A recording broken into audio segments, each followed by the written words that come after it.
예, 안녕하십니까, 여러분. 저는 서울시립대학교 세무학과의 김우철입니다. 너무 자세한 소개를 해주셔서 감사드리고요. 한 열흘 전쯤인가요? 이제 오늘 세미나 계획을 전에 들었고, 한 며칠 이제 주제를 고민하고 있었는데, 주제가 이미 정해져 있었더라고요. 여기 보시는 것처럼, 대한민국 재정 지속 가능성을 위한 제언. 그래서 처음에는 이제 재정학회에서 저는 우리나라 재정 상황이 지금 너무 부채가 빨리 늘어나고 조심해야 된다. 이제 이런 얘기는 너무 많이 해서 대안을 좀 이제 얘기해야 될 때다. 그런 생각에 나름대로 이제 세입 확충을 이제 어떻게 접근할까. 그런 내용으로 생각을 했는데, 실제 사회에서는 재정의 기본적인 진단에서조차 완전히 이제 균열이 크게 생긴 겁니다. 심각한 상황일 수 있다라는 분도 꽤 있고, 또 지금 말씀하시는 것처럼, 대통령을 위시해서, 여의도 지금 여당 관계자들이나 이런 분들은 여전히 우리나라 부채 비율은, OECD 기준에서 선진국 그룹보다는 낮다. 거기에 최근에 또 우리는 순자산도 있다.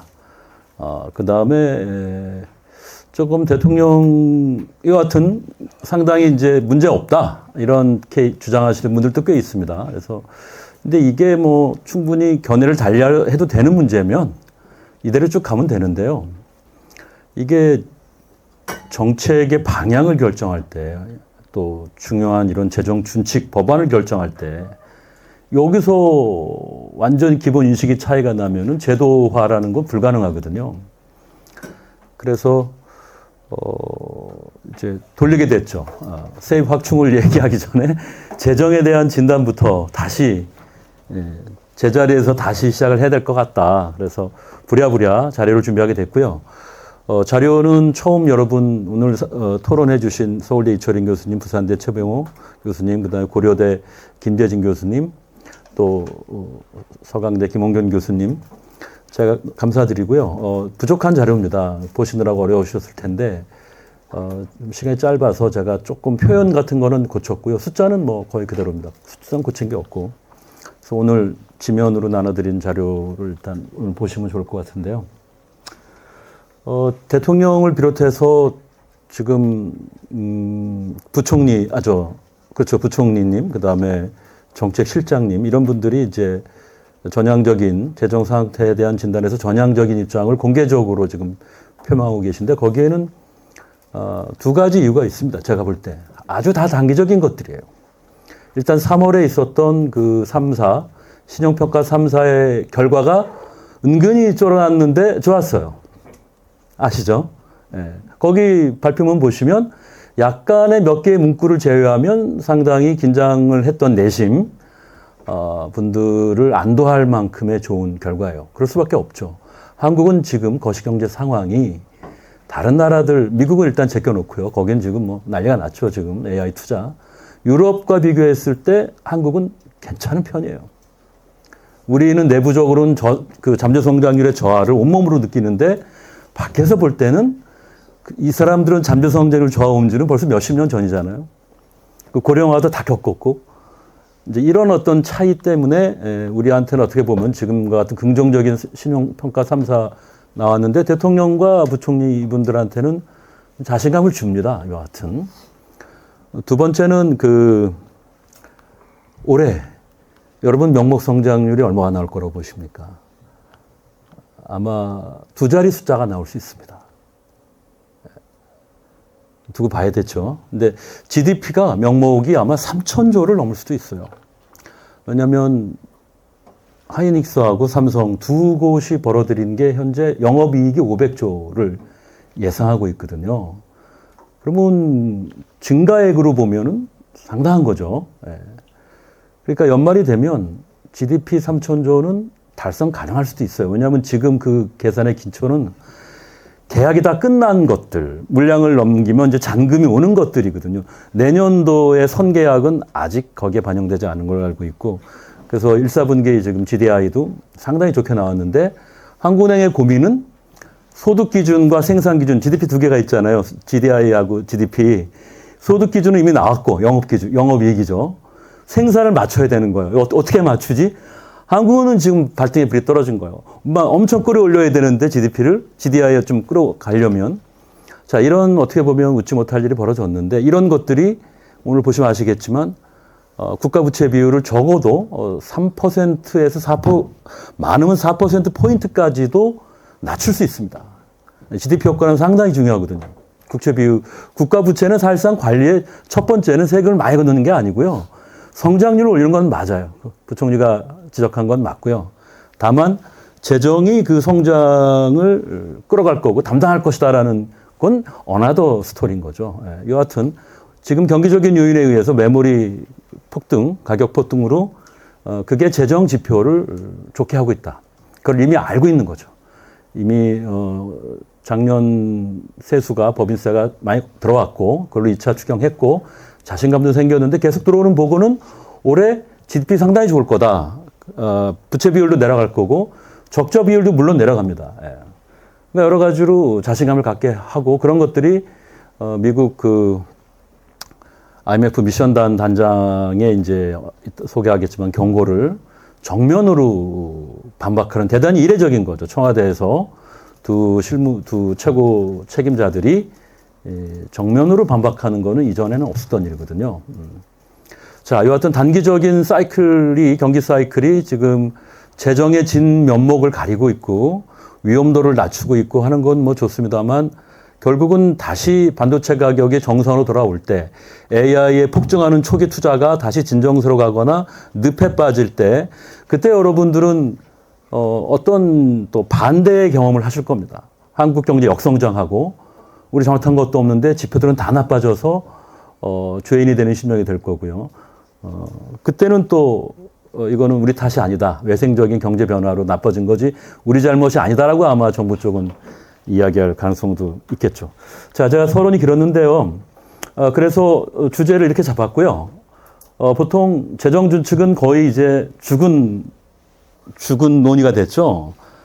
예, 그렇습니다. 그러나 그걸 정립할 필요가 있다 이렇게 생각했고요. 그러기 위해서 오늘 한 크게 두 가지 주제입니다. 하나는 재정에 대한 진단을 조금 더 객관화시켜서 조금이라도 더 객관화시켜서 하여튼 에비던스를 갖고 기준을 갖고 이야기하자 해서 다시 한번 기본으로 돌아가자는 그런 생각을 첫 번째 했고요. 두 번째는 도대체 왜 이렇게 그러면은 우리 저 같은 민간 연구자가 고민을 해야 할 정도로 걱정해야 할 정도로 왜 이렇게 끝없는 부채 누적이 일상화됐을까?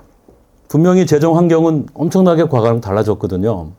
이걸 어떻게 받아들여야 될까? 이게 뭐 단지 정치권들이 재정을 수단화하고 정치화하고 파퓰리즘을 추구하고 이런 정도로 그러면 이해하면 되느냐? 그거는 이제 아니죠. 그거는 모든 국가는 다 동일한 성향을 띱니다, 정치인들은. 그런데 왜 한국에서는 특히 코로나 이후에 7년에 걸쳐서 지금 매년 뭐 104조입니다. 적자가. 관리재정수 적자가 평균 지난 7년간 104조예요. 어마어마한 돈인 겁니다. 예.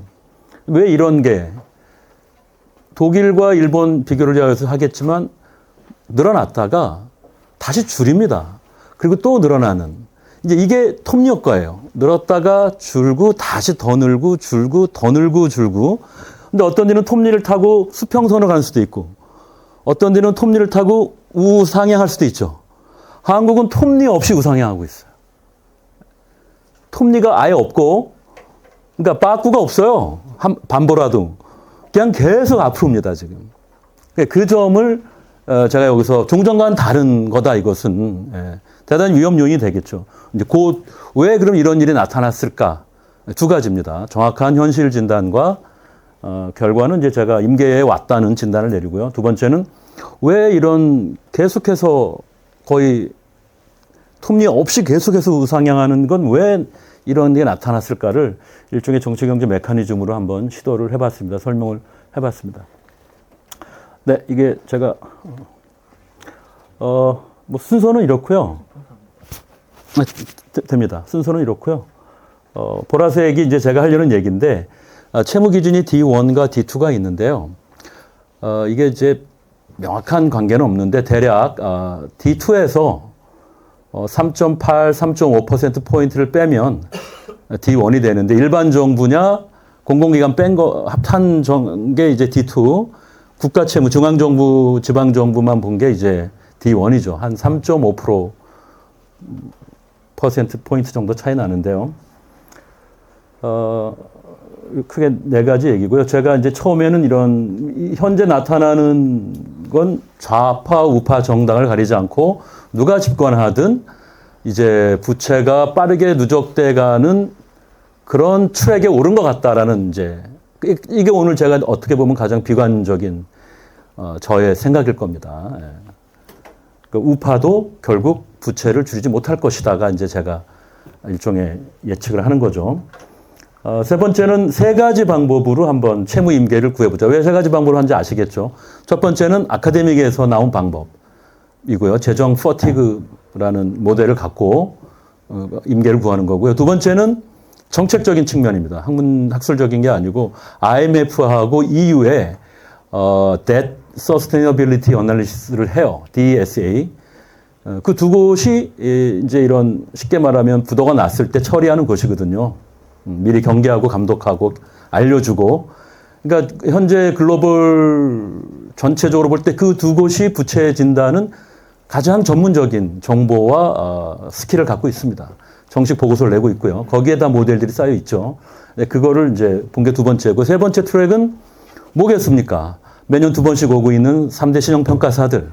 이 친구들이 재정 위험을 계산하는데 재정 위험 말고 다 많이 있죠. 거기는 뭐 다 봅니다. 거시경제, 공기업, 뭐 미래연금, 고령화, 인구구조 거기에 이제 다 보죠. 다 보는데 재정만 다른 건 놔두고 재정만 나빠진다고 할 때, 부채 비율만 계속 올라간다고 할 때 어느 순간이 되면 얘네들이 재정 위험을 심각하다고 보고 우리를 한 노치, 한 등급 떨어뜨릴 수 있잖아요. 그때의 부채 수준이 얼마일까라는 방식으로 우리의 이제 임계치를 한번 본 거예요. 지금 신용 등급을 유지하기 위한 임계치겠죠. 그렇게 보고 결론을 내린 겁니다. 네. 다 좋은데 오늘 서강대 이 기계가 말을 안 듣네. 이게 근데 어딜 가도 이 제일 안 도와주는 게 저 마우스나 이거요. 다 준비해 놓고 여기서 이제 그날 행사 준비한 분들이 당황하게 되는데 손으로 넘기고 싶은데. 제가 넘겨놨어요. 제가 하나 넘겨놨어요. 예, 그래서 지금 이 순서는 다 말씀을 드렸고요. 예, 뭐 서머리입니다. 그냥 그거고요. 피스칼 레칫 이펙트는 이제 소비 이론에서 쓰던 단어를 저희가 갖고 온 거고요. 뭐 아시죠? 얼만큼 빨리 부채가 최근에 늘어났는지 위에 보시면 2017년이니까 이제 문재인 정부 들어서겠죠. 14%포인트인데 뭐 경이적인 숫자인 겁니다. 이게 사실은. 35에서 14를 빼면 21%인데요. 언제 21%였을까요? 한번 이따 그림에서 한번 보시죠. 지금 부채의 속도는 정말 이제 대단하고 그리고 IMF 전망에서 2030년까지 본 게 60대 초반입니다. 60% 초반. 다만 이렇게 반도체가 좋을 줄 몰랐으니까 여기서 1, 2년 정도는 이제 조금 더 속도를 늦춰줄 수는 있겠죠. 하지만 반대로 경기가 급격히 악화되면 그 이후 그대로 더 튀어오를 겁니다. 여러분 아시죠? 2022년, 21년에 대호황이 있었어요. 세수에. 세수가 40%를 증가한 겁니다. 40% 2년 만에. 국세 수입이. 100조가 더 늘었어요. 이 2년 만에. 그런데 어떻게 되지? 비슷한 상황입니다. 그때는 물가가 있었고, 그 다음에 자산시장 폭등이 있었고, 반도체 인상이 있었는데, 가격 인상. 지금도 그 중에 한 절반 이상을 충족하고 있죠. 근데 그 이후 3년간 여러분이 아시는 것처럼 대규모 수입 결손이 곧따랐죠. 롤러코스터인 겁니다. 올라가면 반드시 내려옵니다. 근데 주가는 뭐 늘상 그러려니 하는데 재정 수입이 이 정도로 변하는 건 대단히 해롭습니다. 대단히 어렵고 나중에 큰 타격을 주는 것이라서 걱정이 되죠. 이 부채의 속도는 당연히 매년 한국 보고서를 쓰는 IMF에 의해서도 그 아티클 4에 이제 지적이 됐죠. 한국이 곧 비기축통화국의 임계점이라고 보통 상식적으로 보는 60%에 이제 다가선다라는 경고를 날리게 된 겁니다. 거기에 대해서 정부는 물론 반박을 했어요. 자, 요거는 제가 만들어 본 표인데 지금 이 기울기죠. 예. 사실 저는 이 기울기가 이렇게 될 걸 걱정했었어요. 왜냐하면 이 기울기는 이 부분은 작년에 정부가 낸 공식 자료입니다. 중기재정 운영 계획에 있는 그 D1 비율이에요. 근데 거기에 있는 재량 지출은 우리 여기 정부 인사도 계시지만 매우 낮게 잡은 겁니다. 물가 상승률에 준할 정도로. 의무 지출은 한 5%대로 증가하는데 재량 지출은 3% 정도로 잡은 때의 적자와 그때의 부채 비율이거든요. 그러니까 원래 이런 대규모 거시경제 호황이 없었으면 이게 사실 이렇게 올라갔을 거예요. 58이 아니라 60이라는 숫자가 찍힐 확률이 이 D1만 갖고도 D1으로 60이면 D2는 63, 4가 되는 거니까요. 참고하시고. 그래서 이제 작년에 중기적 운용계획이 나왔을 때 다들 입을 달무질 못한 거죠. 그러니까 대놓고 정부가 재정적자 4%를 5년 내내 밀고 가겠다. 매년 110조 원 적자를 하겠다. 국가부채 비율을 내가 퇴임할 때 60% 초반에 남겨놓고 그것도 D1으로 내려오겠다. 이런 선언이나 다름 없었기 때문에 저희 재정학회 많은 인사들은 대놓고 이제 슈퍼랠리다, 적자 랠리다, 슈퍼 적자 랠리다 이렇게 이제 걱정을 했는데 지금 많은 또 변화가 오고 있습니다. 여하튼 아시겠지만 뭐 여기서 봐야 될 숫자 하나는 IMF 직전에 우리 부채 비율이 9%였다는 사실이에요.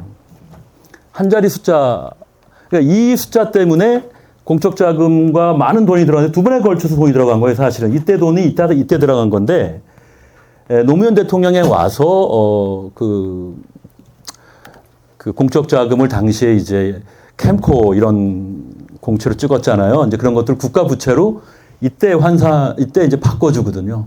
이게 노무현 대통령 때 부채가 늘어난다고 욕을 먹었는데 사실은 그건 IMF 때 늘어난 게 대부분이었습니다. 노무현 대통령 당시에도 약간의 적자는 있었지만 여하튼 이 두 개의 부채 샥을 9%였기 때문에 아무 문제 없이 소화한 거예요. 아무 문제 없이. 그러니까 이게 금융위기였죠. 외환위기지만 사실상 금융위기인데 은행이 다 망한 거니까요. 이 높이와 이 높이를 합한 걸로 맞고 대한민국은 그 이후에 순항을 한 거예요. 중국이라는 어떻게 보면 먹이를 만나서 대호황을 겪고 2000년 이후에 가게 되는데 그때는 이 IMF 위기를 성공적으로 해소한 힘이 있었을 거 아니에요. 그건 당연히 9%밖에 안 되는 정부 부채를 거의 이 정도 높이, 그러니까 20% 이상 든 셈이죠, 사실. 20% 가까이. 거의 15% 이상 쏟아붓고 위기를 해결하고 그 다음에 이제 2000년대에 호황을 맞이한 거거든요. 근데 과연 여기서 만약에 여러분 위기의 경제 규모가 컸기 때문에 이때 들어간 돈보다는 동일한 만약에 금융위기가 발생한다면 한 번이라도 대한민국에 한 번이라도 더 금융위기가 발생한다면 이때 들어간 돈에 비할 바가 아니겠죠. 지금 경제 규모가 얼마나 커졌습니까? 그렇다면 부채 비율은 이거보다 훨씬 더 올라갈 텐데 이 높이에서 과연 60% 정도 높이에서 저 큰 샥을 맞으면 금융위기 샥을 맞으면 대한민국이 과연 뒤에 그래프가 있을까요? 저는 묻고 싶은 거예요. 재정이 왜 최후의 보루라고 하냐면요. 바로 이 지점이에요. 이 돈이 들어가도 대부분의 나라는 그 충격에서 벗어나지 못한다든가 완벽하게 해결하지 못하고 완전히 일본 같으면은 뭐 30년 동안 그렇게 많은 재정을 쏟아 부었음에도 불구하고 제대로 된 효과를 봤다고 말하기 어렵죠. 예. 자, 이제 지금 우리 코스피가 엄청 높고 하는데 이런 자산 버블이 만약에 비정상적으로 더 커지고 이런 것들이 꺼지는 과정에서 어떤 거시경제 펀더멘털까지 상하게 하는 여러 가지 이제 샥이 나올 수 있는 거거든요. 지금 대단히. 근데 그럴 때 재정이 저 정도, 이거보다 훨씬 더 많은 재정이 비율로 볼 때 올라가야 될 텐데 도대체 이 높이가 어디냐는 거죠. 이거를 빨리 낮추어서 그쵸? 그림으로 봐도 이 정도가 좀 좋아 보이죠. 그죠? 이 정도가 좀 안전해 보이는데 제일 좋았던 거는 이제 아시겠지만 박근혜 대통령 때만도 우리는 30% 되었어요. 그리고 재정수지 균형을 어떻게든 해보겠다고 뭐 안 되지만 임기 말까지 균형을 해보겠다고 그때는 재정수지 균형이라는 단어가 살아 있었어요. 재정수지 균형이라는 단어가 중기적 운영계획에서 완전히 사라지게 된 건 그 얼마 안 돼서입니다. 그러니까 목표로서의 개념마저도 이제는 다 사라졌죠. 사라졌습니다. 예. 자, 하여튼 이 그래프는 여러 가지를 의미하게 하는 그래프고요. 보실 건 2020년 이후에 이 높이와 기울긴 겁니다. 그게 상당히 우려가 된다. 이런 말씀이고요. 지금 제가 여기서 말하는 건 두 가지 숫자가 있는데 일단 실링, 진짜 실링은 넘어서는 안 되는 상한의 개념이고 이 상한을 안 넘게 관리를 하려면 이제 운영 또는 관리상의 목표가 있습니다. 버퍼를 좀 둬야 되니까요. 여유 한도를 좀 둬야 되니까 저는 그 숫자로서 이제 55나 D2, D1, 51을 얘기하는 거고요.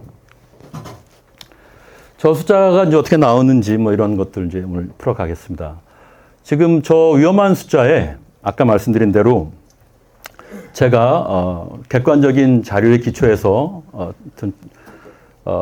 산출한 운영 목표는 D2로는 이제 55, D1이 51.5인데 지금 우리 숫자는 이미 거의 다 왔죠. 네, 거의 다 왔습니다. 지금 이 부분은 아까 30, 이 숫자 이따 표에서 제가 저거를 좀 섞어 써서 혼란을 드렸을지 모르겠는데 하여튼 지금 IMF 협의 보고서에도 저 숫자가 나와 있고요. 그다음에 최근에 언급을 했죠. 단장이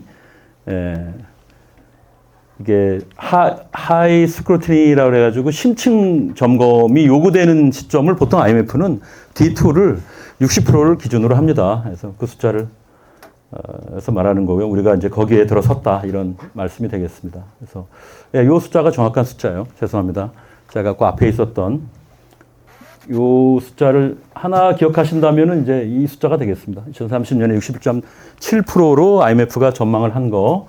그런데 제가 얘기한 건 60% 실링, 62% 실링을 지키기 위해서 이제 55%를 지켜야 되는데 버퍼는 언제든지 나빠질 수 있는 거거든요. 경기 변동으로. 그래서 이제 55%를 이미 넘어서는 거고 지금이 임박했다는 뜻인 거죠. 이건 운영 목표인 겁니다. 저걸 지키면서 갑자기 큰 충격이 와도 7%포인트 정도 부채비율이 올라가도 이제 실링을 지킬 수 있게 만드는 우리 운영 목표인데 지금 그 운영 목표에는 다 왔기 때문에 이제 더 미뤄서는 안 된다는 얘기죠. 그 준칙 도입을. 그런 의미가 되겠습니다. 아까 말씀드렸는데 크게 두 가지 왜 이런 일이 벌어졌느냐를 재정 톱니 효과로 설명을 하고요. 어떻게 할 건가? 그러려면 우리가 목표를 정하고 그걸 지켜야 되는데 그 목표를 어떻게 그러면 객관적으로 도출할 것인가? 그 얘기고 마지막은 이제 대안 얘기입니다. 지금 뭐 법안 발의는 무의로 돌아간다고는 하지만 저희들이 계속해서 필요성을 강조하고 있습니다. 지금 보시는 숫자는 그래도 뭐 우파가 좀 더 부채 증가율은 낮지만 이미 이 좌파는 지출 확대를 통해서 큰 정부, 우파는 감세를 통해서 작은 정부, 이 전통적인 통념이 많이 깨지고 있다. 계속해서 사실 정부 분야는 사이즈는 커져왔고 부채는 이제 누적돼 왔다 이런 얘기를 하고요. 특히 그게 코로나 이후에 특히 심해졌다는 건데 얼마나 심하냐면 이겁니다. 이 숫자입니다. 그러니까 그 아까 말씀드린 대로 독일하고 일본은 그 톱니가 나와요. 올라갔다가 반보 정도 후퇴하는 그런 게 발견이 되는데 한국은 전혀 코로나 이후에 그런 정상화 노력을 하지도 않았고 숫자도 매우 나쁩니다. 그러니까 정상 복귀가 일부 보이고 다시 또 악화되는 그러니까 많이 악화되고 조금 회복하고 또 많이 악화되는 이런 식의 반복이 주로 세계적으로 나타나기 마련인데 독일, 일본은 코로나 이후에 그런 것들이 잡혔습니다만 이제 한국은 그렇지 않은데 왜 그럴까? 그 질문이고요. 지금 나온 이 숫자입니다. 여기 보면 로우 값이 이런 부채 샥이 왔을 때, 위기 샥이 왔을 때 부채가 얼마나 증가하느냐인데요. 이 로 값이 플러스가 되면 실제 처음 왔던 충격보다는 덜 증가하는 게 되잖아요. 정상화 노력을 하니까 그런 건데 저 값이 한국은 마이너스인 것 같다. 이런 이제 마이너스인 것 같다. 역톱리 뭐라 그럴까 하여튼 이 톱리가 없는 거죠. 나빠지는 게 너무 좀 단순하게 한 방향이다 이런 얘기고요. 이 차이를 무시할 수 없다. 이 차이를 그렇게 가볍게 봐서는 안 된다가 오늘 제가 하는 첫 번째 얘기입니다. 지금 이 위기가 왔을 때마다 한국은 계속해서 부채들이 늘어만 나고 한 번도 줄이는 역할을 한 적이 없어요. 그런 것도 이제 문제가 되겠죠. 이 그래프가 이제 이 한국의 어떤 비정상적인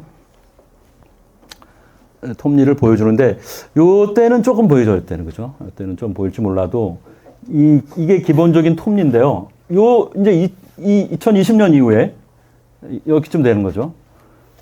그죠? 여기서. 이게 지금 거의 톱니가 사라지지 않았느냐는 얘기죠. 요 부분인 겁니다. 그래서, 좀 더 선명하게 올라갔다가 내려가고 또 다시 올라갔다 내려가고 충격이 올 때마다 올라가는 그런 모습이어야 되는데 지금 그렇지 않고 계속해서 살상 올라가는 모습이다. 왜 그럴까? 자, 저거를 정치 경제 메커니즘을 어떻게 볼 거냐는 걸 보면요. 일단은 오늘 제가 크게 세 가지를 얘기할 건데, 일단 정치 환경적 요인은 여기 나와 있는 양극화입니다. 이 양극화 지수는 영국에 있는 그 양극화 지수 개발하는 곳에서 나온 숫자인데요.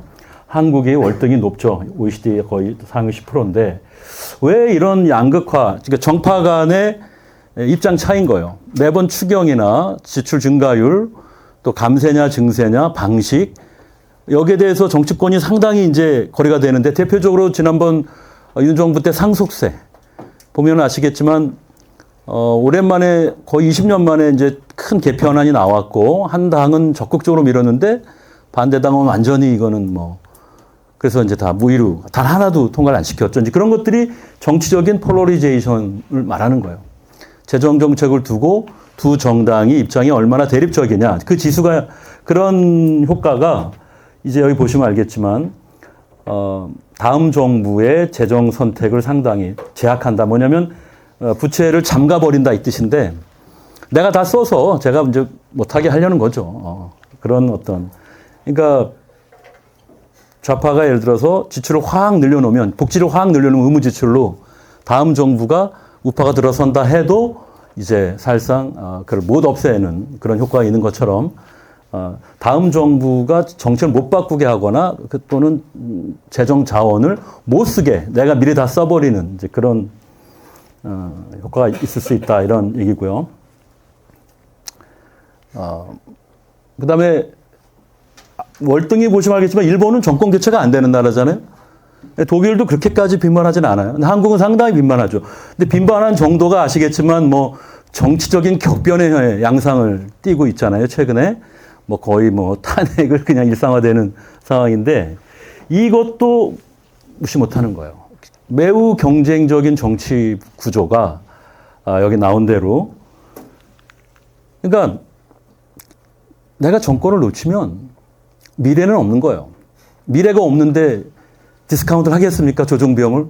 내가 계속 집권을 하게 되면은 나중에 재정 비용을 내가 다 부담을 해야 된다. 이렇게 나중에 조정을 해야 되니까요. 증세를 하든 지출을 줄이든.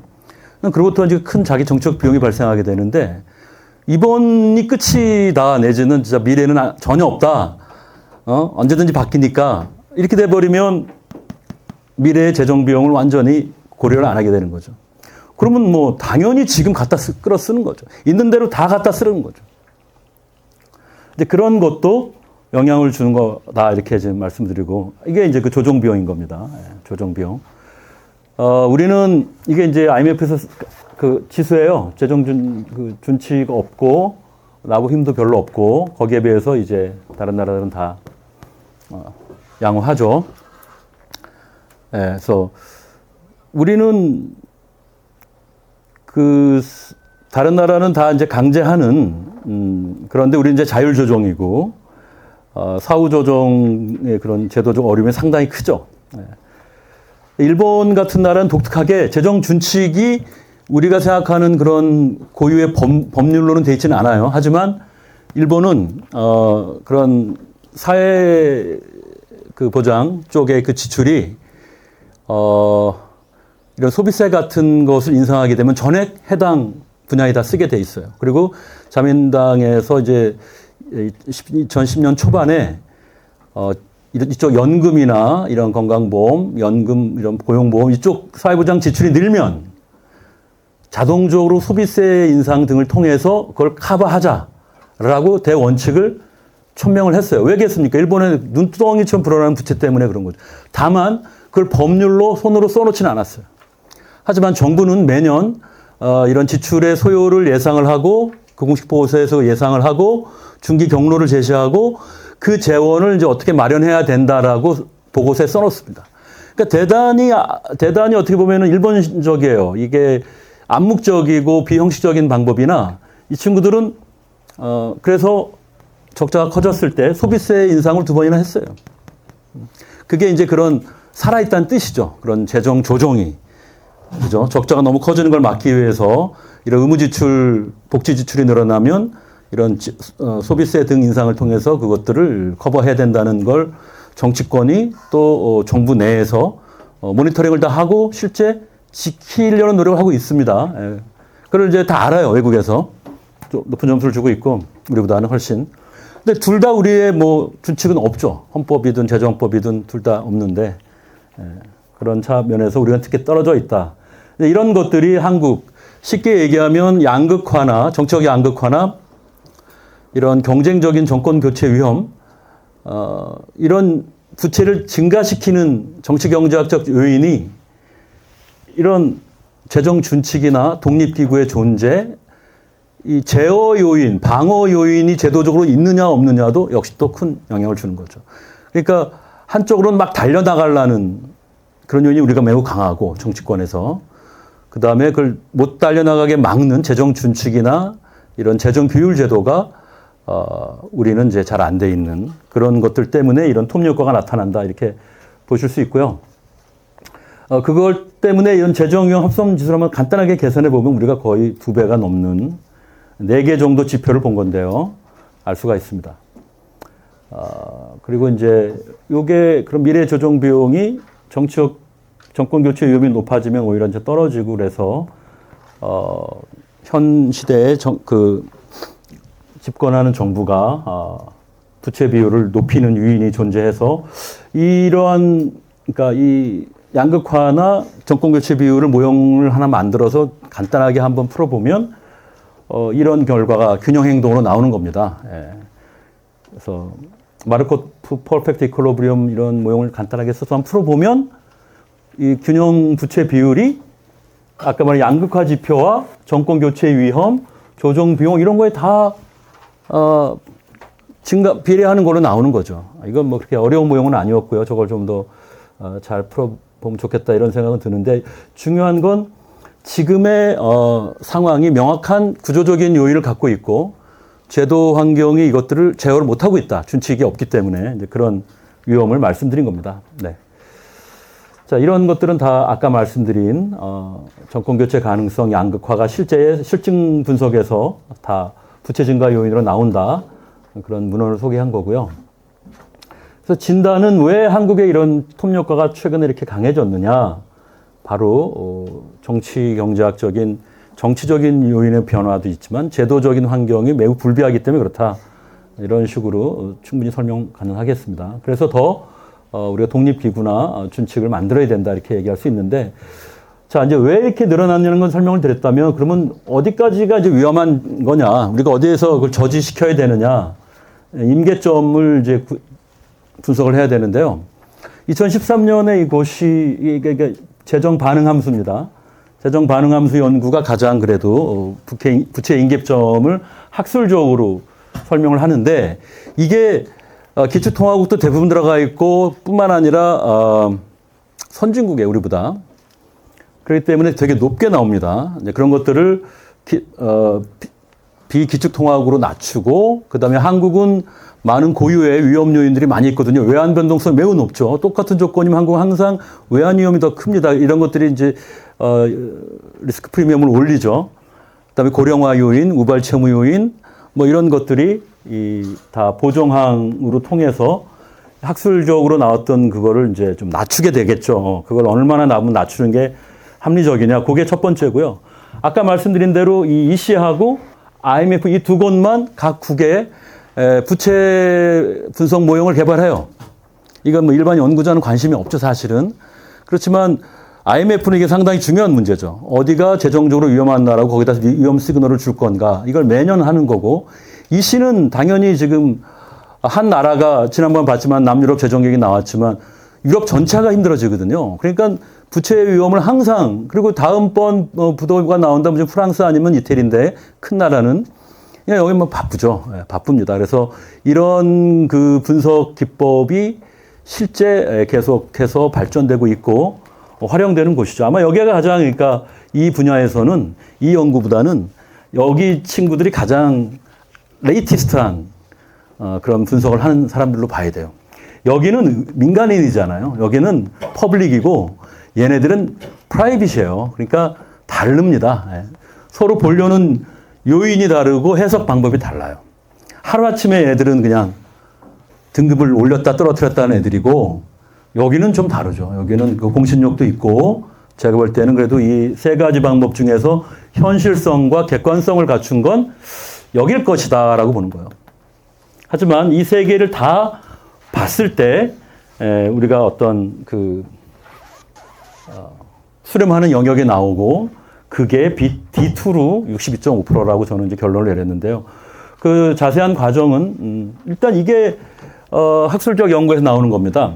보통 부채가 올라가면 흑자를 늘리려고 그래요. 이게 기초재정수지인데 부채가 늘어나면 이자 비용 빼고 그냥 적자를 줄여서 흑자를 늘려야 되는 그 노력을 해요. 정상적인 나라죠.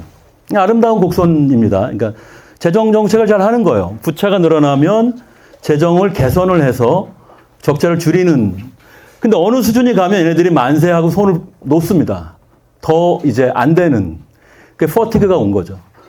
그러니까 이자 비용이 워낙 커지니까 보세요. 일본의 그 이자 비용을 내는데 기초재정 수지를 적자를 줄이려면은 지출을 얼마나 줄여야 됩니까?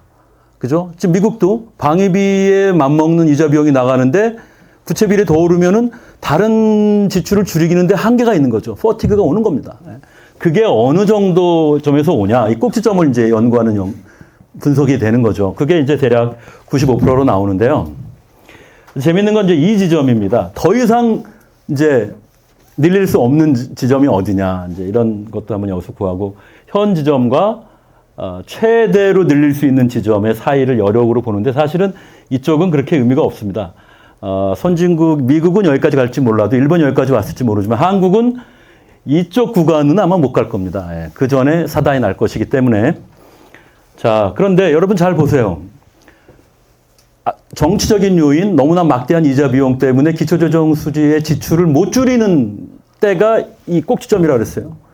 여러분 잘 생각해 보십시오. 우리는 저 꼭지점이 온 것 같습니까? 사실 안 온 것 같습니까? 숫자로는 저는 나중에 얘기하겠습니다만 이게 62.5라고 썼지만 여러분 잘 생각해 보세요. 우리가 지금 부채가 비율이 이렇게 늘어나는데 정부들이 줄이려고 했지만 못 줄인 때가 꽤 많았어요. 그게 박근혜 정부 말기인 거예요. 그게 문재인 정부 초기인 거예요. 저는 그렇게 보고 있어요. 그러니까 어쩌면 우리는 이 지점을 그때 통과한 건지는 모른다는 거죠. 지금은 정부가 부채가 늘어서 야 우리가 재정을 조금 개선시켜야 돼. 윤석열 정부 때 뭐 했습니까? 재정 건전화 했죠. 성공했습니까? 자, 이게 뭘 의미하는 겁니까? 숫자로 모형으로는 아직 우리가 이 꼭지점이 안 달았고 몇 번 남았다고 제가 얘기하겠지만 퀄리테이티브하게 정성적인 측면에서 재정 관리라는 측면에서 정부는 이미 이 지점을 넘은 것 같다고 저는 보는 거예요.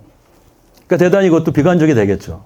그러니까 정부가 사실상 컨트롤할 수 있는 노력의 여지가 있는 부채 수준을 넘었기 때문에 윤석열 정부 때 재정 건전화 뭐 얘기했지만 못한 겁니다.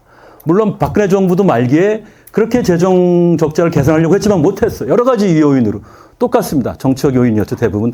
그 재정 복지 수요에 대한 국민으로부터의 압력도 크고, 정치권에서의 이견도 크고, 이게 다 포함돼서 이제 이 피로 현상을 얘기하는 건데, 숫자로서의 꼭지점은 우리가 아직 직전이지만, 재정 관리 환경이나 구조로 볼 때 한국은 이미 이 지점을 통과한 것 아니냐, 이런 이제 생각을 좀 갖고 있습니다. 이건 뭐 주관적인 해석이기 때문에 그래도 오늘 숫자는 선진국은 이게 95%로 나왔는데 한국은 이게 어느 정도에 해당할까로 이제 첫 번째 방법론이 되겠죠. 이 네 가지 요인을 다 봐야 되는 겁니다. 근데 여기서 이 네 개 요인을 다 보는데 매우 보수적으로 봤습니다. 대단히 저걸 그러니까 최소화했어요. 말도 안 될 정도로 최소화했어요. 예를 들어 가지고 고령화로 인해서 우리가 이제 적립이 안 된 나중에 이제 뻥꾸가 나는 그 돈이 GDP의 최고가 되면 70에서 80% 정도거든요. 그거를 현재 가치로 만들고 그게 한 70%예요. 그다음에 그게 올해 현재 채무에 부담을 주는 부분 0.05에서 0.1을 곱하는 정도거든요. 그러니까 무진장 깎은 거예요, 이게 사실은. 무슨 말인지 아시겠죠? 그 다음에 이제 우리가 이자는 좀 낮은데 요즘에 한국이 이제 올라가고 있죠. 한국이 이제 더 이상 낮은 나라가 아니고 요게 문제죠. 저성장으로 인해서 이게 제일 중요한 거예요, 사실은. 부채의 지속 가능성에서는 R 빼기 G인데 결국 이 하나를 그러면 이거죠. 이자율이 낮던가 저금리 때 좋았잖아요. 그래서 아니면 성장률이 높으면 돼요. 한국은 그래서 기적의 나라였던 거죠. 저금리 때 한국은 성장이 높았단 말이에요. 그러니까 한국은 부채 관리에서 아무 사실상 고민할 필요가 없었어요. 그때가 이제 30% 되었던 거예요. 에덴 동산일 때였죠. 근데 그게 이렇게 빨리 끝날 줄은 이제 모르는 거죠. 왜냐면 R은 올랐고 G는 지금 떨어지고 있습니다. 이 요인이 한국이 계속 진행될 거라는 거예요. 왜냐면 잠재 성장률이 떨어지잖아요. 그죠? 그 다음에 부채 지금 이자율은 우리가 예상하기 쉽지는 않아요. 쉽지는 않지만, 적어도 단기적으로 보건데 올해 내년만 봐도 벌써 뭐 한번 올라갔다 내려오지 않겠냐. 하여튼 금리가 그렇게 잘 안 떨어질 거로 봅니다. 기본적으로 물가 상승이 있고 뭐 여러 가지 전 세계적으로 부채를 뭐 국가들이 너무 많이 찍으니까 이 R이 상당히 경직적이에요. 안 내려갑니다, 이제. 그러니까 이 10년 전의 저금리는 다시는 이제 못 볼 수도 있다. 우리 생전에 이런 얘기들도 많이 합니다.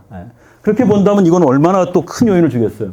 한국은 지가 오르고 있는 나라가 아니라 떨어지는 나라라는 그 위험도 계산을 해야 되는데 그것도 아주 과소한 숫자로 낮죠. 대단히 보수적인 숫자다. 이 62.5%가. 그걸 설명하려는 겁니다. 그다음에 한국만 갖고 있는 이런 큰 공기업 부채. 이거는 3대 신용평가사가 해마다 와서 묻고 가는 겁니다. 매번 IMF에서 지적을 하고 이거 한국만 갖고 있는 다른 나라 2배가 넘는 공기업 부채 이런 것들이 이제 우리가 순부채가 아주 순자산이 플러스니까 괜찮다라고 할 때 그럼 이런 것들은 하고 이제 얘기를 해야 되는 거죠.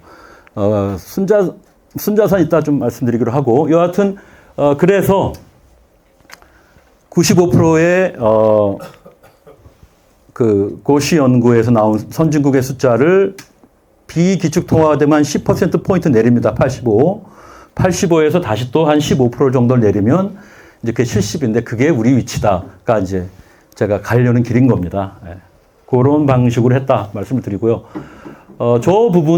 이 부분은 사실은 조금 더 깊게 들어가야 됩니다. 이런 숫자들은 다 연구에 있어요. 이런 숫자들은 다 연구에 있기 때문에 제 개인적인 생각은 아니에요. 그러나 어떤 것들은 좀 더 정교한 분석을 통해서 사실화할 필요가 있어야죠. 근데 그게 아직은 당장 통일된 방법론이 없으니까 제가 일단 낮춰 잡았다 이렇게 말씀을 드리는 겁니다. 자, 그래서 지금 말씀드린 대로 10%가 71 이렇게 두 단계로 나눠서 비기축 통화 부분과 4개의 보정항으로 해서 나온 거고요. 상당히 보수적이다고 이렇게 봐주시면 되겠습니다. 이게 그 과정을 표시한 겁니다. 이 숫자들이 훨씬 커질 수 있다. 저는 이제 경고하는 거죠. 두 번째 트랙은 아까 말씀드린 IMF하고 이시 방법인데요. 그냥 IMF는 기축, 비기축을 구분을 안 해요. 그냥 어드밴스드냐, 이머징이냐, 언더디벨롭냐.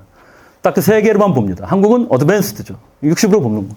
여기에서 IMF 애들은 기축, 비기축을 가리지는 않아요. 하지만 이시는 조금 달라요. 이시는 그런 거 보고 있고 약간.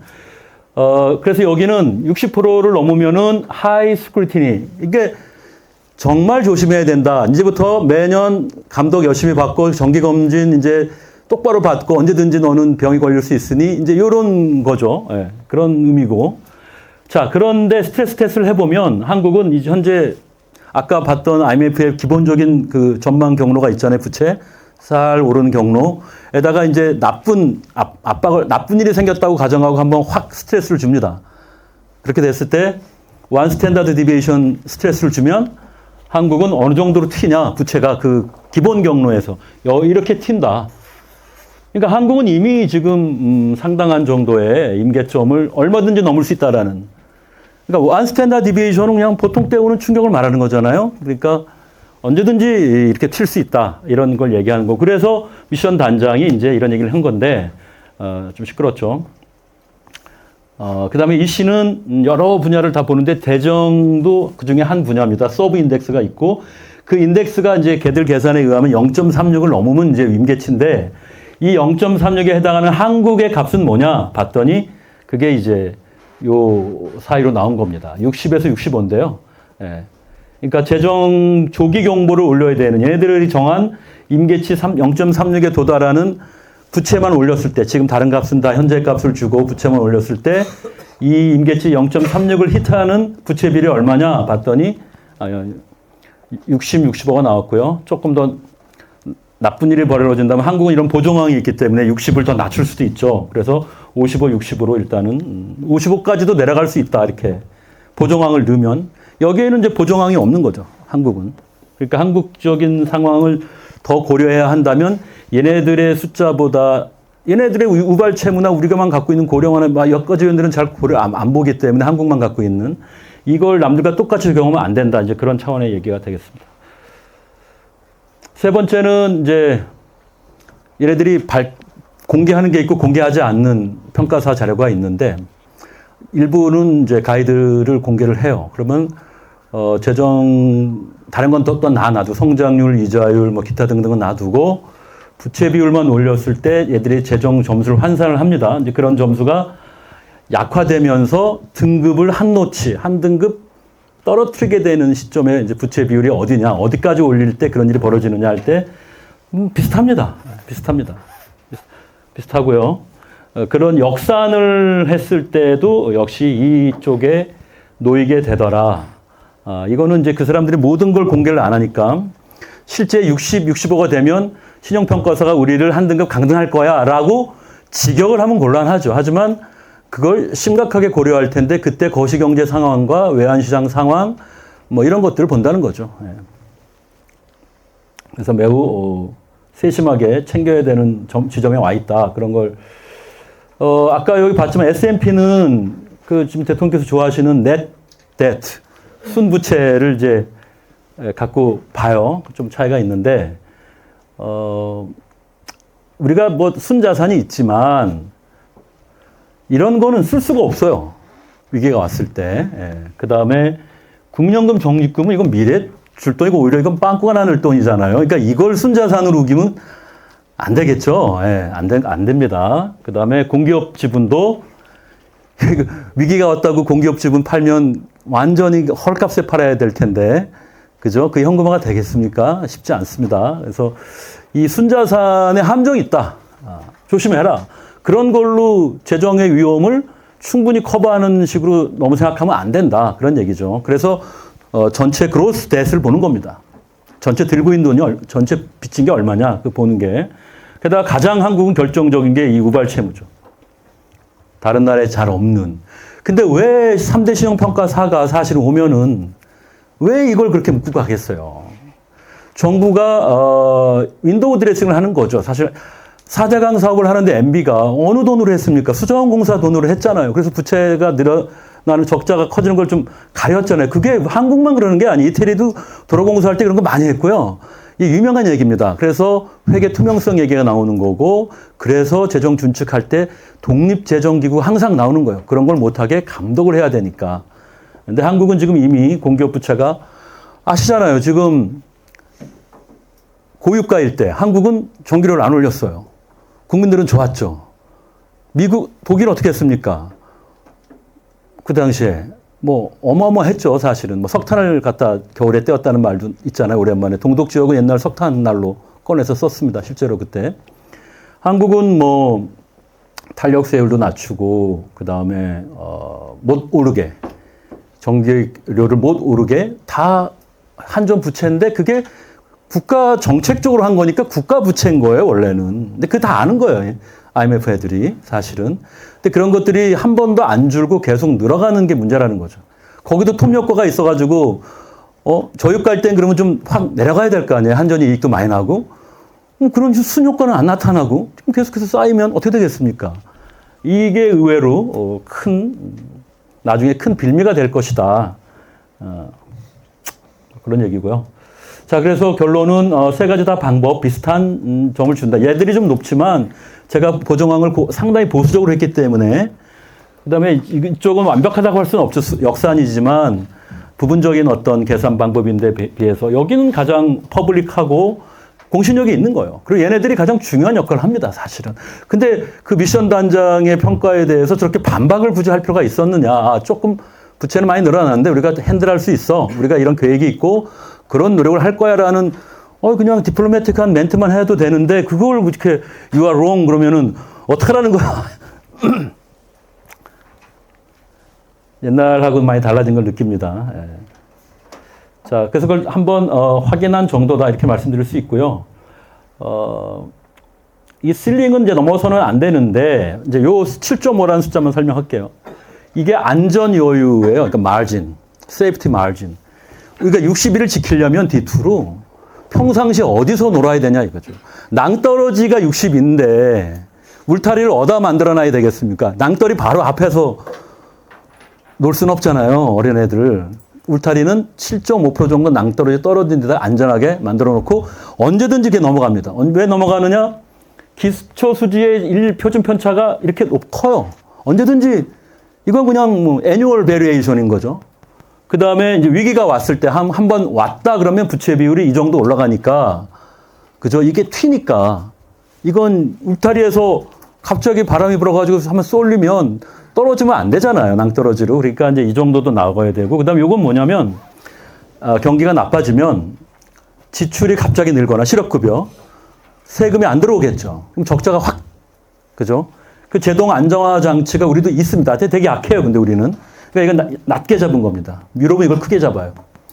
다 합치면 7.5% 정도가, 그러니까 그 정도에서 안전 마진을 둬야 낭떠러지에 안 가는 거죠. 그래서 운영 목표가 그래서 7.5 정도는 낮게 잡고 거기서 놀고 있고 거기다 울타리를 치고 울타리가 뚫려도 낭떠러지로 안 떨어지는 몇 년은 버틸 수 있는 그 사이에 상황이 좋아지면 얼른 복귀하라고. 그러니까 7.5는 일종의 그 복귀를 해야 한다는 뜻이에요. 이걸 넘어가 버리면 정말로 이제 복귀를 해야 된다. 그런 뜻인 거죠. 자, 그런 식으로 해서 계산을 했다. 이렇게 보시면 되겠고요. 55는 이제 그래서 62.5에서 아까 말한 세 가지 방법으로 봤던 게 62.5라면 울타리를 7.5짜리 갖고 있어야 된다. 그래서 55로 D2 기준인 겁니다. 우리가 여기가 관리 목표다. 근데 D2가 지금 다 왔어요, 여기에 지금. 근데 다행히 하늘이 도와서 올해 한 3%포인트 정도, 4%포인트 정도 여기서 떨어질 것 같습니다. D2가 50일까지도 물러날 수 있을 것 같아요. 다행이죠. 그 사이에 이제 제도 개선하고 하면 좋을 텐데 잘 될지 모르겠습니다. 이것은 부채 비율을 그 정도로 지키려면 적자를 어떻게 해야 돼? 근데 다 지우고요. 딱 요것만 남습니다. 이게 뭐냐면 네가 지속 가능하게 보는 균형 부채율. 여기가 균형 부채율, 죄송합니다. 요게 이제 성장률, 명목 성장률이에요. 요게 이제 재정 적자 한도가 되겠죠. 그러니까 우리가 적자를 어느 정도로 커버해야 되느냐. 계산할 수가 있습니다. 이건 다 수식으로 나온 거고요. 수렴식으로부터. 요거만 보시면 돼요. 요게 이제 그 유명한 3%, 60%를 여기서 나오는 거예요. 한국도 이제 비슷하게 하는데, 어떻게 계산했는지 요 숫자 보시면 요게 지금 그거죠. 55% 우리 목표. 그 목표를 이루려면 적자를 어느 정도로 가둬야 되느냐. 성장률이 중요하다. 올해 뭐 이게 아까 제가 그랬죠. 이거 10% 갈 수 있다고. 이게 올해 정말 10% 갈 수 있는데요. 하여튼 이거 균형이 아닌 거니까 그런 건. 보통 우리가 나보에서 향후 10년, 15년 보는 게 명목으로 3.7입니다. 그래서 이걸 베이스로 놓고 보면 딱 3%가 나오는 겁니다. 요거는 이제 그 기초재정 수지니까 저기다가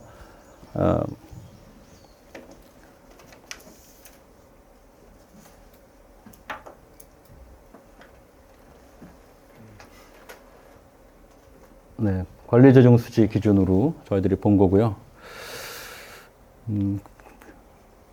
네, 그래서 뭐 지금 말한 내용을 좀 정리를 하면 지금 보시는 숫자들 그대로 D2로 봤을 때 목표 상한 넘어서는 안 되는 낭떠러지고 울타리고 목표 관리고요. 그랬을 때 이걸 유지하려면 적자가 3%를 넘으면 안 된다는 이제 그런 말씀을 드린 겁니다. 그래서 이제 재정 준칙을 그러면 뭐 얘기를 안 할 수 없는데 어떻게 나와야 되는지 그 이제 숫자를 말씀드렸다면 사실은 뭐 그죠? 유럽하고는 우리가 좀 다른 거죠. 더 우리가 보수적으로 가야 된다라는 얘기를 저는 하는 거고, 왜 그런지에 대한 설명은 이제 요 한국적인 고유의 요인이 절대 똑같게 재정 준칙을 놓게 할 수 없다. 그런 얘기를 하는 겁니다. 네. 그 다음에 요거는 이제 그 아까 말한 안전 요유 소진할 때까지는 매우 예외적으로 나쁜 상황이 오면 허락을 하지만 3, 5년 안에 이거를 빨리 되돌려놔야 된다는 거죠. 그 다음에 IFI가 바로 독립적인 Independent Fiscal Institute, 독립재정기구고요. 제가 옛날에 이 독립재정기구 얘기는 안 했습니다. 일부러. 정부를 자극하기도 싫고, 나보도 또 입장이 애매하고. 근데 지금 아까 여러분 그 기울기 있죠? 제가 처음에 보여드렸던 그 기울기. 근데 그 기울기에도 불구하고 이런 정치경제학적인 한계. 그런 것들이 이거를 얘기를 안 하게 그래서 이제는 그냥 얘기합니다. 그래서 박재환 부총리도 몇 년 전까지는 근데 몇 년 됐어요. 한 3, 4년 전부터는 글 쓰는데 신문에 글 쓰는 거 가끔 보면 독립재정기구를 명확히 언급을 합니다. 그러니까 공무원 전직이시지만 여하튼 보수적인 공무원들도 재정 관리가 이제 정치권의 어떤 힘이 너무 정부 행정 관료들을 너무 억누르기 때문에 버틸 수가 없다는 것을 이제 인정을 하는 거죠. 네, 제가 말씀드릴 거는 거의 다 드렸고요. 어떻게 그러면 할 거냐에 몇 개 더 있는데요.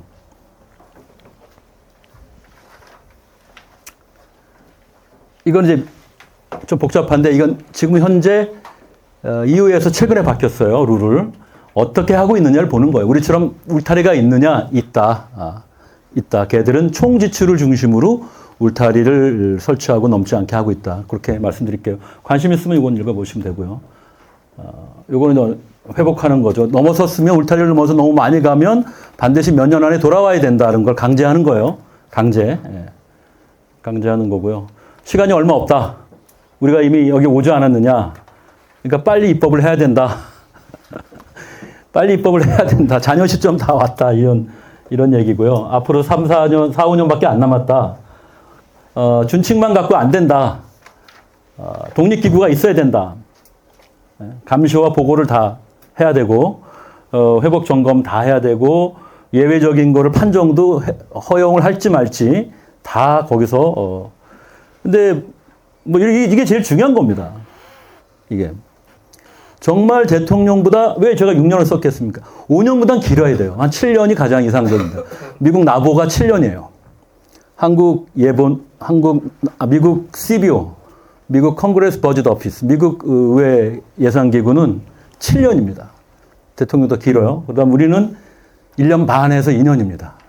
그러니까 뭐 아무 의미가 없죠. 우리는 입법고시 출신자들이 현재 다 석권을 했죠. 전문가가 아니에요. 재정을 잘 모릅니다. 그럼에도 불구하고 여하튼 인사 독립은 당연히 안 돼 있어요. 국회에 사무처에 다 지휘를 받고 있습니다. 불쌍합니다. 거기 박사들 못 나가서 있는 것뿐이에요. 사기가 저하돼 있고 자부심도 사라졌고 문제가 크죠. 원래 KDI 조세현권을 끌고 들어온다. 처음엔 그 예산처 의회기구를 만들 때는 그런 보관이었어요. 근데 순식간에 결국은 의회 그 입법고시 출신자들의 차관직을 하나 늘려준 그런 걸로 지금 전락이 돼 있죠. 그래서 제가 제 고향이지만 예산초도 저는 고향인데 이제는 거기 기대할 게 없다. 이건 뭐 우리 내부끼리 얘기입니다만 10년 전에는 그래도 모르는데 이제는 거기 기대할 게 없다. 그런 겁니다. 뭐 여기서 그 준칙을 위반하면 어떻게 할 거냐도 다 물어보시는데 자동 발동 될 수 있습니다. 증가율에 그냥 브레이크를 걸 수도 있고요. 가장 강력한 방식이겠죠. 사실 일본은 그렇게 하는 셈에 다름없을 거예요. 일본은 강제로 소비세를 올리는 걸 암묵적으로 정치권과 관료가 약속을 한 셈이니까 그걸 법으로 쓰지 않았을 뿐이에요. 근데 우리는 할 수 있죠. 자연 증세라는 건 뭐냐면 과표나 이런 것들만 놔두면 세금이 엄청 거치죠. 누진세제에서는 계속 명목지표가 커지니까요. 그죠? 그걸 자연 증세라고 그러는데 그 증세를 재량 지출에는 못 쓰게 할 수도 있어요. 재량 지출을 통제하는 방식인 거예요. 의무지출에만 충당해라 할 수도 있고 의무지출을 자동 만료. 아니 조세 지출은 기한 있잖아요. 일몰, 선셋. 법으로 해놨어요. 물론 잘 안 죽입니다만. 아니 조세 지출은 죽일 수 있고 의무지출은 못 죽이는 이유가 뭐가 있겠습니까? 둘 다 법으로 하는 건데. 그러니까 의무지출도 이제는 일몰 조항을 만들어야 된다 이런 얘기고요. 거의 다 말씀드렸네요. 요 하나만 갖고는 안 되고요. 이게 다 필요하다. 그게 제가 이제 하려는 말이었습니다. 말이었고, 정치권한테 맡기면 자기들이 너무 큰 정치적 위험으로 이제 이 조정을 못 해요. 재정을. 그래서 미리 다 제도화를 해놔야만 이들도 이걸 받아들일 수가 있어요. 이 사람들한테 맡기면 못하는 걸 하라고 하는 거랑 똑같아요. 그러면 국민이 지금 세니까 국민들이 잘 커뮤니케이션 돼서 이런 것들을 받아준다면 그게 정치인들한테도 자동 메커니즘이 내장이 되면 정치인도 이제 부담이 적은데 정치인 보고 만들려고 그러면 이 사람들은 못 만드는 그런 한계가 있는 거예요. 그러니까 고양이한테 방울을 다는 게 참 어렵다. 그런 말씀을 드리는 거고요. 네. 그래서 시간 별로 없고 아시죠? 이게 지금 영원히 번성할 거냐 아니면 당장 내일 망할 거냐인데 지금 이쪽으로 가는 것 같아서 걱정인 겁니다. 현금 쓰는 거 너무 좋아하면 오른쪽으로 가는 거죠. 그렇기 때문에 어떤 결과가 올까요? 이 결과입니다. 이 숫자에는 빨간 거는 나보가 구한 거고요. 파란 거는 작년에 우리 오늘 기획예산처 오셨지만 정부가 장기 전망 때 어렵게 작년 하반기 때 이 숫자를 보여준 거예요. 다릅니까? 안 다르죠? 요거는 이제 시나리오가 좋을 때 나쁠 때니까 그 안에 서로 갖고 있잖아요. 그러니까 통계적으로는 유의하지 않다 차이가. 그죠? 네. 국회나 행정부가 공이 지금 150% 100%를 막 뚫고 가는 상황이에요. 아무것도 안 하면. 가만히 있으면 이렇게 된다는 거예요. 가만히 있으면. 제도를 안 바꾸고 가만히 있으면 이렇게 된다. 근데 더 빨리 갈 수도 있어요. 네. 반도체가 여기서 조금 낮춘다고 이리로 안 간다? 그렇지 않습니다. 이건 장기 전망입니다. 네. 그래서 안 고치면 이렇게 된다. 페리시 투모로우는 절대 과장이 아니다. 라는 말씀이었죠. 그래서 이 네 가지를 동시에 해야만 한국형 진짜 끝없이 오르는 톱니를 잡을 수 있다. 같이 해야 된다. 그런 게 이제 여기서 얘기한 겁니다. 그래서 이 부분과 이 부분, 특히 이 부분도 좀 더 저희 적극적으로 이제는 그런 얘기를 해야 할 것 같아요. 그 자동 브레이크에 대해서. 네, 이상 다 말씀드렸고요. 정치권한테 맡겨서는 우파가 들어선다고 부채가 줄 것 같으냐? 아니다. 퍼티그 점을 이미 통과해서 이제 정부도 어떻게 할 적자를 관리할 이제 능력을 상실한 것 같다라는 구조적인 진단을 했고, OECD보다 훨씬 보수적인 임계를 잡아야 된다, 우리는. 그게 60보다 낮아야 된다, 그 얘기고요. 부채 비율이. 시간이 얼마 안 남았다는 말씀 다 드린 겁니다. 자, 저는 여기서 발표를 좀 정리하겠습니다. 감사합니다.